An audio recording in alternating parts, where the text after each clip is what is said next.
Because you never get more in life by saying no. You can only get more in life by saying yes. I was committed to spend a few years doing whatever it takes, doing things that other people are not willing to do, making sacrifices that other people are not willing to make so that I could do what I want to do for the rest of my life. The air is thin at the top. You have to learn to be alone without being lonely. That's just the path. That when you are becoming more successful. Dan Lok and his 10 rules of greatness. Check him out. Here's the truth, that if you need someone to motivate you, you're not that motivated. What I notice is high performance people, we are self-motivated. There are a lot of people, they're looking for the family, and they use that as an excuse. So, my wife, my husband, they don't support me. My parents don't support me. My kids don't support me. Or my friends don't support me. Guess what? Do not expect their support. The air is thin at the top. You have to learn to be alone without being lonely. That's just the path. That when you are becoming more successful, that's the biggest thing that holds most people back. It's not the how to, it's not the know what, it's not don't know what to do, it's not the business idea. It's the fact that they cannot operate on their own, being able to self-motivate, at the same time not having to get permission from the people around them. You need to be self-motivated. Look across any industry, sports, entertainment, business, anyone who's achieved excellence. You don't need to motivate them because they demand more from themselves than anybody else could. I demand more from myself than anybody else could. Number one fear that most people have is public speaking. Now, why do so many people, why are they afraid of speaking to groups most of the time? Because they worry about if they're gonna sound stupid, or how do they look, or they are afraid because they might say something wrong. All these things, but you look at great leaders, almost all great leaders, they're all great public speakers, such as Steve Jobs, right? Such as Tony Robbins, Warren Buffett.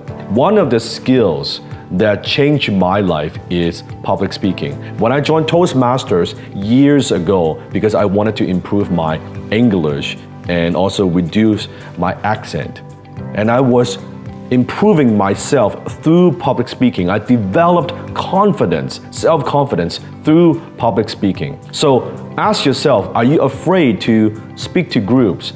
Do you know how to present your ideas to groups? Can you communicate with conviction and certainty? Can you interact with your audience? Maybe you get sweaty palms. Maybe you were like me in the beginning, like your face would turn pale, right? Your knees would be locked. That's okay. It is a learnable skill. But in order to be rich, public speaking is one of the most valuable skills that you must master.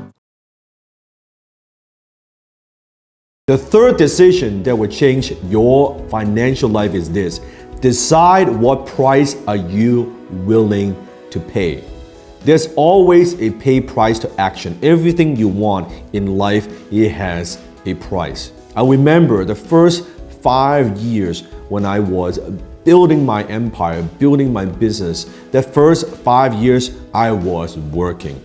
I did not take a single day off for 5 years straight. I was working every single day, 12 to 14 hours. I remember there were nights where I actually literally worked till exhaustion and I fell asleep on my desk. That's the price that I pay. While all my friends, they were drinking, partying, watching sports game and chasing girls, I didn't do any of that. I was focused, I was obsessed because I was willing to pay for the price for success. I was committed to spend a few years doing whatever it takes, doing things that other people are not willing to do, making sacrifices that other people are not willing to make so that I could do what I want to do for the rest of my life. So in order to get what you want but don't have in life, what do you have to do? You need to stretch and expand your comfort zone. Because if it's within your comfort zone, guess what? You already have them. So everything that you want in life that you don't have right now is all outside of your comfort zone. So I believe the number one habit you need to develop to be successful is on a consistent, if not a daily basis, do things that make you feel uncomfortable. It is that simple. Because you look at what holds most people back, what holds you back is fear. Fear of the unknown, fear of failure, fear of rejection, fear of success. All these things is all outside your comfort zone. Human being, because we're a creature of habits, we tend to operate day to day and do the same thing again and again and again. But if you have a habit, you make a habit that you do things on a consistent basis that you don't usually do, it makes you scared. It scares the fuck out of you. If a fish is sick, you don't treat the fish, you treat the water. See, today I want to share a very profound lesson with you. The number one enemy that is holding you back from success, and that is you don't treat the fish, you treat the water. If you want to change, you want to improve your life, the first thing you have to be aware of is your surrounding. Who do you surround yourself with? That's your water. You are the fish. You see, most people, when they attempt to make an improvement, they want to change their lives. They want to increase their income. They want to make more money. They want to be happier.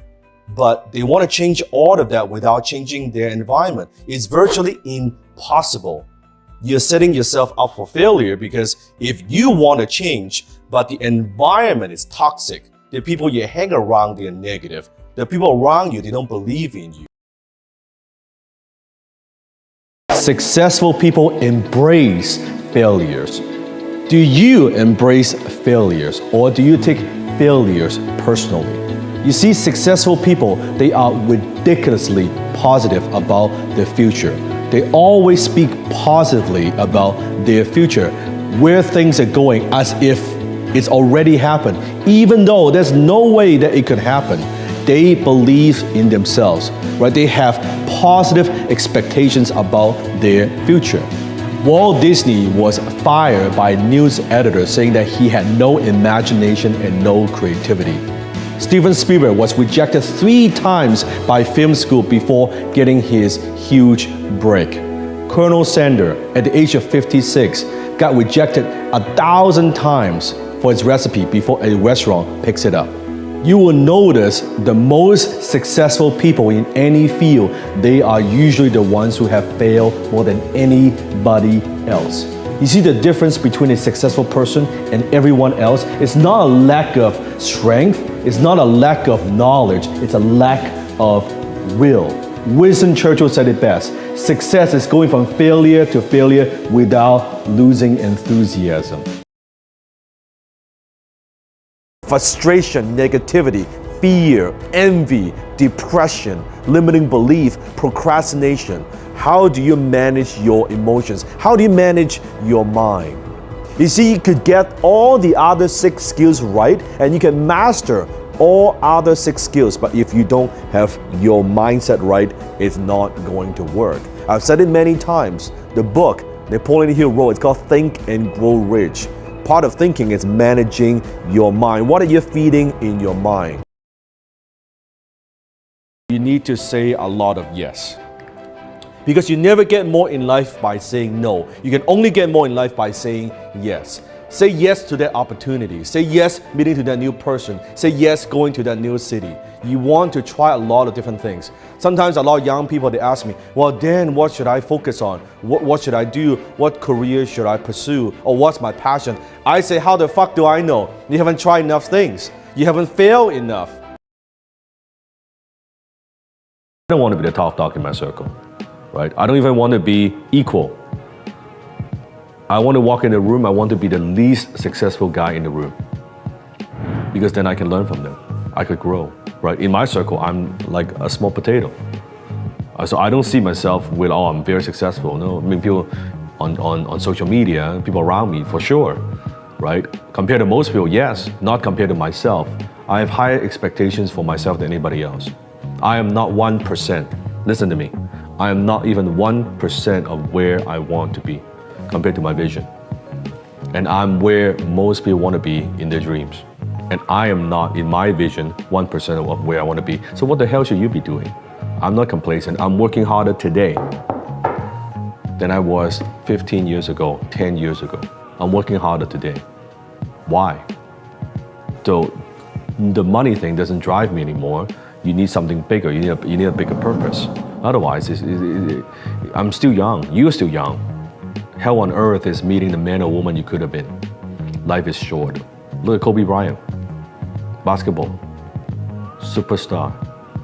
A great man. Life is short. You don't want to have regrets. Regrets weigh a ton. A ton. I'd rather take the route of discipline and do the hard thing today. Don't buy into the whole BS people around you and say, oh, you know, you don't want to work too hard. What about life balance and all that stuff? No.